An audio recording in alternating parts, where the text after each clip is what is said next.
Hello दोस्तों, मैं आकाश स्वागत करता हूं आपका अपने YouTube चैनल एग्जाम तरंग पे। तो जैसा कि आप सभी लोग जानते हैं कि उत्तर प्रदेश राजस्व लेखपाल परीक्षा से संबंधित हम लोग ग्रामीण परिवेश के प्रैक्टिस सेट सॉल्व कर रहे हैं। आज का यह हमारा प्रैक्टिस सेट 28 नंबर का होगा। पीछे के 27 प्रैक्टिस सेट आप लोग चैनल की प्लेलिस्ट में जाकर देख सकते हैं और प्रीवियस ईयर के चार प्रश्नोत्तर भी हम लोगों के द्वारा सॉल्व किए जा चुके हैं। आप लोग प्लेलिस्ट चेक करिएगा, आप लोगों को वहाँ पर जीएस और ग्रामीण परिवेश से संबंधित क्लासेस मिल जाएंगी।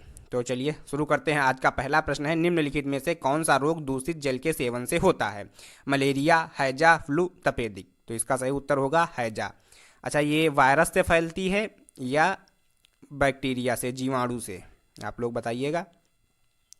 वैसे हम बता देते हैं, जीवाणु इसका होता है, इसका नाम होता है, ये आप लोग याद रख लीजिए, विब्रियो कॉलेरी।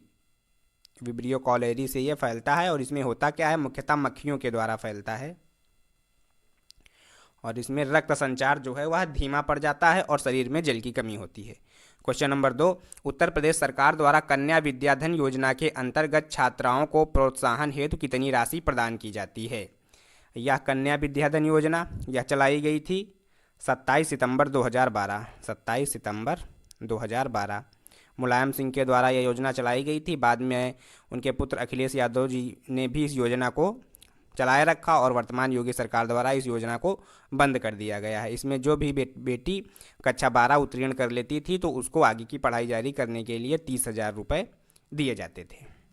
क्वेश्चन नंबर 3 है, गोकुल पुरस्कार संबंधित है कृषि उत्पादन में बढ़ावा से, खेल को बढ़ावा, दुग्ध उत्पादन में सहकारिता को बढ़ावा, बागवानी को बढ़ावा। तो जैसा कि नाम से स्पष्ट है, गोकुल पुरस्कार दुग्ध उत्पादन में सहकारिता को बढ़ावा देना। क्वेश्चन नंबर 4, समाजवादी पेंशन योजना में किस वर्ग के लोग लाभान्वित होते हैं? सामान्य वर्ग के गरीब परिवार, एससी एसटी ओबीसी के गरीब परिवार, अल्पसंख्यक समुदाय के गरीब परिवार, उपरोक्त सभी। तो ये इसका सीधा संबंध था कि जो लोग भी बीपीएल परिवार से लाभ पाने से बच गए थे तो उनके लिए यह योजना चालू की गई थी और लाभार्थियों को 500 रुपये प्रतिमाह दिया जाता था। तो इसके सभी होगा इसका उत्तर। क्वेश्चन नंबर 5, गरीबी हटाओ का नारा किस पंचवर्षीय योजना के तहत दिया गया था? 5वीं पंचवर्षीय, 6ठी पंचवर्षीय, 4थी पंचवर्षीय, दूसरी पंचवर्षीय।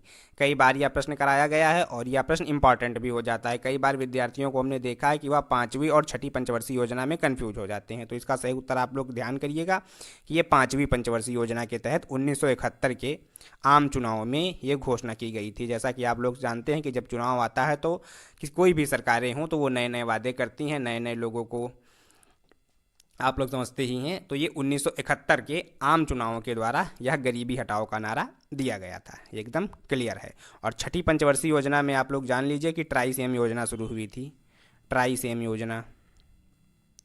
और 4थी पंचवर्षीय योजना थी, इसमें MRTP। ये आप लोग बताना, एक बार या 2 बार इसका प्रश्न करा चुके हैं। जरूर आप लोग कमेंट बॉक्स में लिखिएगा कि ये है क्या, 4थी पंचवर्षीय योजना से ये जो MRTP का संबंध है ये क्या है। और दूसरी पंचवर्षीय योजना के तहत एक चीज़ और आप लोग यहाँ पर याद कर लीजिएगा, बढ़िया चीज़ है कि इसके तहत खादी एवं ग्रामीण उद्योग आयोग की स्थापना हुई थी।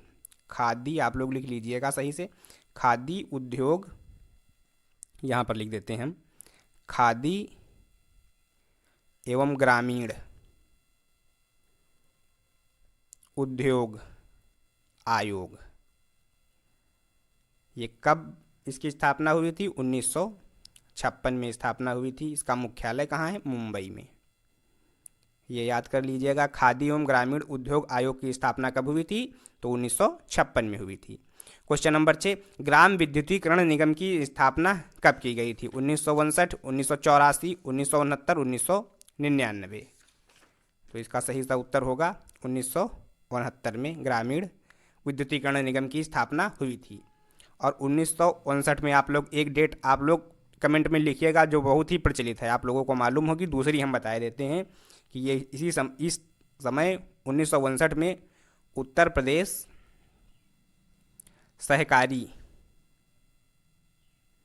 सहकारी ग्राम विकास बैंक की स्थापना हुई थी।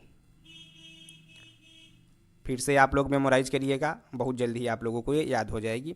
1984 में सभी लोग जानते हैं कि राष्ट्रीय बागवानी बोर्ड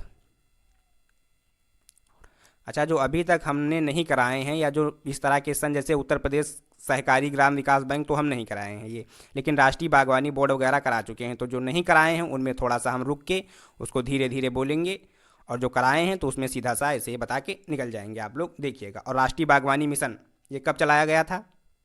राष्ट्रीय बागवानी बोर्ड की स्थापना 1984 में हुई थी, लेकिन ये मिशन, राष्ट्रीय बागवानी मिशन, 2004 में शुरू हुआ था। याद करिएगा, मतलब जो जहाँ पे आप लोगों को समझ में आता होगा कि इस सन से ये रिलेटेड है, तो उसी समय उसको रिवाइज कर लीजिएगा, मेमोराइज कर लीजिएगा, वो और अच्छी तरीके से याद हो जाएगा। क्वेश्चन नंबर 7, किस देश के शोधकर्ताओं ने कृषि अवशेषों से हाइड्रोजन के प्रत्यक्ष उत्पादन की तकनीकी तैयार की है?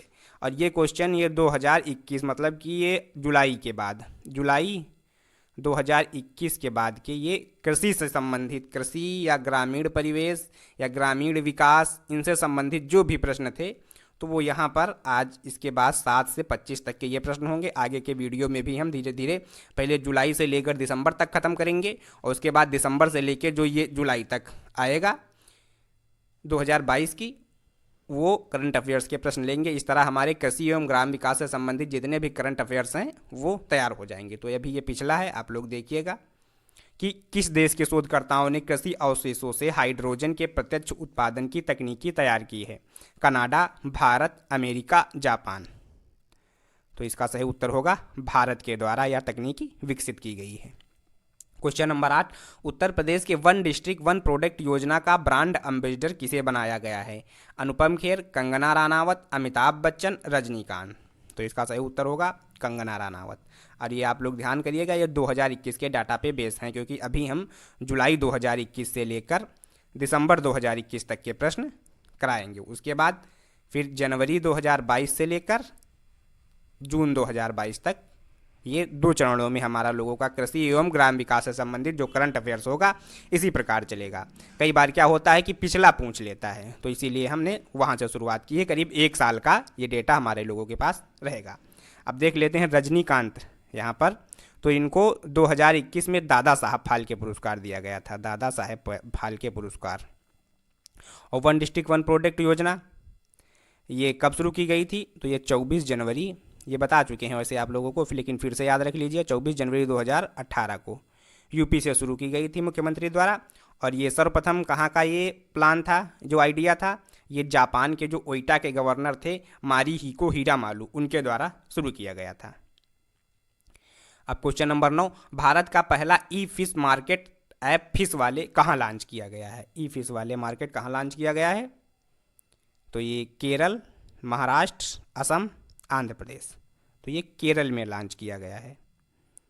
और अगर देखा जाए इसमें, तो आंध्र प्रदेश में एक हमने बताया था कि पोंडू नामक स्थानांतरित कृषि की जाती है, पोंडू नामक स्थानांतरित कृषि की जाती है यहाँ पर। और केरल में ही अगर देखा जाए तो सर्वप्रथम ग्रामीण निर्माण केंद्र की स्थापना केरल में हुई थी। क्वेश्चन नंबर 10, दालचीनी की संगठित खेती शुरू करने वाला पहला राज्य कौन सा है? जम्मू कश्मीर, हिमाचल प्रदेश, उत्तराखंड, इनमें से कोई नहीं। तो दालचीनी की संगठित खेती करने वाला हिमाचल प्रदेश। और जम्मू कश्मीर में सबसे पहले हदबंदी कानून लाया गया था, हदबंदी कानून 1954 में। एक जम्मू कश्मीर से आप लोग और याद रख लीजिए, ट्रेल सिंचाई परियोजना, ट्रेल सिंचाई परियोजना, ये जम्मू कश्मीर के से संबंधित है। और उत्तराखंड में एक प्याज की नई प्रजाति की खोज की गई थी, कौन सी है वह? एलियम नेगिनियम, एलियम नेगिनियम, या प्याज की एक नई प्रजाति उत्तराखंड में खोजी गई थी, मलारी गांव में। भारत में डीएपी उर्वरक आपूर्ति के लिए किस देश से समझौता किया गया है? अमेरिका, जापान, रूस, इजराइल। तो इसका उत्तर सही होगा रूस से समझौता किया गया है। इजराइल ने ड्रिप सिंचाई, आप लोग ध्यान करिएगा, ड्रिप सिंचाई, इसका आविष्कार किसने किया था? इजराइल के द्वारा किया गया था। क्वेश्चन नंबर 12, 16 से 25 अक्टूबर 2021 तक उत्तर प्रदेश के किस शहर में हुनर हाट का आयोजन किया गया था? रामपुर, कानपुर, प्रयागराज, लखनऊ। तो इसका सही उत्तर होगा रामपुर में। अब ये देखिए, हुनर हाट 16 से 25 अक्टूबर डेट मेंशन की हुई है, हालांकि उसके बाद आज अभी तक कई सारे हो चुके हैं, लेकिन ये हम लोग जब उस समय का करंट अफेयर्स देख रहे हैं तो हम देख रहे हैं ये हुआ था रामपुर में, और जो लेटेस्ट हुआ है ये लखनऊ में हुआ है, हुनर हाट। अगर पिछला वाला पूछ लिया है, लेटेस्ट का नहीं पूछा, क्योंकि कई परीक्षाओं में देखा गया है कि जैसे नोबेल पुरस्कार हैं 2022 में पेपर हो रहा है तो 2022 का ना पूछ के 2019 का या 2000, ये यूपी ट्रिपल एस सी ही की ऐसी आदत है, ये पिछला करंट अफेयर्स उठा के पूछ लेती है। और ऑप्शन में तुमको आप लोगों को दिया होगा कि जो वर्तमान में जिनको मिला होगा पुरस्कार, तो इसी तरह हम पहले से ही तैयार हो जाते हैं कि ये रामपुर में 16 से 25 अक्टूबर को हुआ था। और ये क्या होता है सीधा सीधा सा कि लखनऊ में हुआ था इसके बाद 12 नवंबर से, आप लोग देख लीजिए, पहले हम बता देते हैं दोनों कन्फ्यूजन की स्थिति ताकि ना रहे। 12 नवंबर से 21 नवंबर तक 2022 तक, ये 2021 का है, ये 2022 तक हुआ था। तो ये 32वां संस्करण था जो लखनऊ में हुआ था, और रामपुर में जो हुआ था यह 29वां संस्करण था। ये लास्ट में भी एक क्लास ला रहे होंगे, आप लोग यहाँ पर थोड़ा ध्यान से इसको पढ़ना सतर्कता के साथ। और ये हुनर हाट में होता क्या है कि ये जो स्थानीय कलाकार होते हैं, टैलेंटेड शिल्पकार या कारीगर होते हैं, इनकी प्रतिभा को ग्लोबल स्तर पर पहुंचाना है, ये होता है हुनर हाट का उद्देश्य। क्वेश्चन नंबर 13, किस राज्य के 6 गांव में एक चाय पार्क की स्थापना की जा रही है? असम, मणिपुर, त्रिपुरा, पश्चिम बंगाल। तो असम में स्थापित की जा रही है 6 गांव में चाय पार्क। अब बेसिकली चाय पार्क आप लोगों को दिमाग में क्या आ रहा है कि चाय पार्क ये होती है कि बड़े बड़े बागान जहाँ पे होते हैं तो वहीं पर एक केंद्र विकसित कर दिया जाए जहाँ पर प्रोसेसिंग हो सके इसकी, और वहीं से रेल की भी सुविधा हो, वहीं से जल की भी सुविधा हो, परिवहन की बेहतरीन सुविधा। तो वहाँ पर जितने भी इस एरिया में हो रहा होगा, जितने भी चाय उत्पादन की जा रही हो, तो उसको प्रोसेस करके बागायता मार्केट में पहुँचाई जा सके आसानी से, ताकि स्थानीय किसान जो होंगे बागान मालिक उनको सुविधा पहुंचाई जा सके। क्वेश्चन नंबर 14, केंद्र सरकार ने मिड डे मील योजना का नाम बदलकर क्या रख दिया है? पोषण मील, पीएम पोषण स्कीम, पीएम स्वास्थ्य पोषण, पोषण भोज। तो इसका जो सही उत्तर होगा पीएम पोषण स्कीम। ये कौन सी है? मिड डे मील योजना का नाम बदलकर। अब आप लोग बताइएगा कि मिड डे मील योजना जो थी वह कब शुरू की गई थी? अब ये दो आप लोग फिल इन द ब्लैंक्स इसको बताइएगा कमेंट बॉक्स में जरूर, क्योंकि बहुत ही बेहतरीन योजना है, हमेशा पूछा जाता है इससे। तो आगे चलते हैं, कई बार हमने कराया भी है, इस बहुत सारे प्रश्न इस पर करा चुके हैं, तो समय नहीं खराब करते हैं। तो अगला प्रश्न 15 है, 6 अगस्त 2021 को ट्राइफेड ने अपना कौन सा स्थापना दिवस मनाया? 6 अगस्त 2021। तो ये मनाया था 34वां, 35वां, 38वां और 33वां। तो ये है 34वां। अब आप लोग यहाँ पर बताइएगा, ट्राइफेड जैसे हो गया, ट्राइसेम हो गया और नेफेड हो गया, ये क्या है? इनके बारे में पढ़ लेना और कमेंट बॉक्स में भी लिख देना है कि ये क्या है। तो वैसे ट्राइसेम को हम बता देते हैं कि इनकी वैसे तो डेट आप लोग हमेशा याद रख लीजिए, बाकी पढ़िए चाहे ना पढ़िए। 1979 ट्राइसेम 1979, नेफेड 1958, और जो ये आपका ट्राइफेड होगा ये 1987 को स्थापित किए गए थे, क्योंकि यही पूछे जाने की ज़्यादा है कि ये पूछे जा सकते हैं सन कौन सा है, लेकिन आप लोग पढ़ लीजिएगा, हम करा भी चुके हैं बहुत सारे प्रश्न इस पर। तो चलिए शुरू करते हैं अगला प्रश्न। क्वेश्चन नंबर 16, किस मंत्रालय के द्वारा सुजलाम नामक 100 दिनों का अभियान लॉन्च किया गया था? तो ये सुजलाम नामक अभियान क्या था? ये देखो पुराना है, 2021 का है। 2022 में सुजलाम 2.0 भी लॉन्च किया गया है, तो इसको भी आगे देखेंगे। तो फिलहाल ये था कि ये ODF प्लस वाले गांवों में केंद्रित करना था कि ओपन डेफिकेशन फ्री करना है, खुले में शौच मुक्त। तो ये जल शक्ति मंत्रालय के द्वारा शुरू किया गया था। इसका उद्देश्य था कि कम से कम 10 लाख सोख्ता गड्ढों का निर्माण करना था और अपशिष्ट प्रबंधन की व्यवस्था करना था। हालांकि इसको हम जब योजनाओं के टॉपिक में देख लेंगे, हालांकि करंट अफेयर से रिलेटेड है तो आप लोग इसको अवश्य देखिएगा। 2017 इफ्को ने कृषि तकनीकी परियोजनाओं पर संयुक्त रिसर्च के लिए किस IIT के साथ समझौता किया है? IIT Mumbai, IIT Delhi, IIT Kanpur, IIT Kerala. तो इसका सही उत्तर होगा IIT दिल्ली। अब इफ्को का पूरा नाम क्या होगा? Indian farmer fertilizer cooperative. तो इसकी इफ्को की स्थापना आप लोग, ये इंपॉर्टेंट हो जाती है, वैसे फुल फॉर्म तो सब लोगों को मालूम होगा। तो 3 नवंबर 1967 को नई दिल्ली में इसकी स्थापना हुई थी, इफ्को। क्वेश्चन नंबर 18, किस राज्य ने मवेशी संरक्षण विधेयक 2021 पारित किया? आप देखिए ये इंपॉर्टेंट प्रश्न हो जाते हैं इस तरह के। असम, आंध्र प्रदेश, उड़ीसा, उत्तर प्रदेश। तो इसका उत्तर जो होगा ये असम के द्वारा पास किया गया है मवेशी संरक्षण विधेयक। और अपने यहाँ उत्तर प्रदेश में एक वो जो आवारा पशु योजना है, आवारा पशु योजना, उसका नाम बदलकर क्या किया गया है? ये प्रश्न भी हम लोग करा चुके हैं आप लोगों को, तो इसका भी उत्तर आप लोग कमेंट बॉक्स में लिखिएगा जरूर आप लोग। क्वेश्चन नंबर 19, किस फसल की प्रजाति लैटिको को गुवाहाटी से दुबई निर्यात किया गया है? आम, अंगूर, अमरूद, केला। तो लैटिको किसकी प्रजाति है यही पूछ सकता है, तो ये है अंगूर की। अंगूर की व्यापारी इसको बोला जाता है विटीकल्चर। विटीकल्चर व्यापारिक खेती, जो अंगूर की खेती होती है तो बोला जाता है विटीकल्चर। और ये जो आम होता है ये हिमसागर आम, इसकी एक प्रजाति है हिमसागर आम। ये कहाँ पर पाई जाती है? पश्चिम बंगाल का एरिया है, पश्चिम बंगाल के एरिया में पाई जाती है ये हिमसागर किस्म आम की। और जो ये इलाहाबाद सफ़ेदा होता है ये कौन सी है? अमरूद की प्रजाति है इलाहाबाद सफ़ेदा, आप लोग याद रखिएगा। इलाहाबाद कई बार इसमें आम में चली जाती है, हम लोग गिन लेते हैं। तो इलाहाबाद सफ़ेदा, सफ़ेदा एक आम की भी प्रजाति होती है। केला में आप लोग चाहे याद कर लीजिए, एक होती है दूध सागर, दूध सागर, और दूसरा एक मालभोग, याद रख लीजिए मालभोग और दूध सागर केला की प्रजातियाँ हैं। क्वेश्चन नंबर 20, भारत सरकार ने भारतीय एक्वा किसानों के लिए कौन सा मोबाइल ऐप लॉन्च किया है? मत्स्य कृषि, मत्स्य सेतु, जल जीवन, एक्वा कृषि। तो सही उत्तर इसका होगा मत्स्य सेतु। क्वेश्चन नंबर 21, किसानों के लिए डिजिटल प्लेटफॉर्म किसान सारथी किसने लॉन्च किया है? किसान सारथी लॉन्च किसने किया है? नरेंद्र मोदी, नरेंद्र तोमर, पीयूष गोयल, रामनाथ कोविंद। तो इसका सही उत्तर होगा नरेंद्र सिंह तोमर, ये हमारे कृषि मंत्री भी हैं। और यहाँ पर आप लोग बताइए कि पहला कृषि विज्ञान केंद्र जो था, पहला कृषि विज्ञान केंद्र यह कहाँ पे स्थापित हुआ था? तो 1974 के पदुचेरी में स्थापित हुआ था पहला कृषि विज्ञान केंद्र। और 6 जुलाई 2021 को ICAR के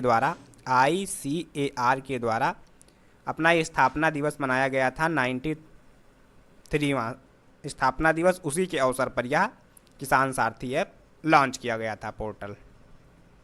क्वेश्चन नंबर 22, किस राज्य के मुख्यमंत्री ने बांस औद्योगिक पार्क की आधारशिला रखी है? असम, तेलंगाना, तमिलनाडु, कर्नाटक। तो इसका उत्तर होगा असम के द्वारा रखी गई है। और ऑपरेशन बिल्ड का संबंध किससे है? ऑपरेशन बिल्ड बांस से संबंध है, आप लोग याद रख लीजिएगा। और राष्ट्रीय बांस मिशन कब शुरू किया गया था? तो ये 2006-2007 में शुरू किया गया था। और कर्नाटक शीर्ष राज्य है बांस उत्पादन में। और बांस हमारे पर्यावरण के लिए भी महत्वपूर्ण है, क्योंकि ये काफ़ी ज़्यादा मात्रा में कार्बन डाइऑक्साइड को अवशोषित करते हैं और ऑक्सीजन को अवमुक्त करते हैं। क्वेश्चन नंबर 23, किस राज्य की राजा मिर्च की एक खेप लंदन निर्यात की गई है? राजा मिर्च विश्व में सबसे ये कड़वी मिर्च मानी जाती है, तीखी मिर्च मानी जाती है।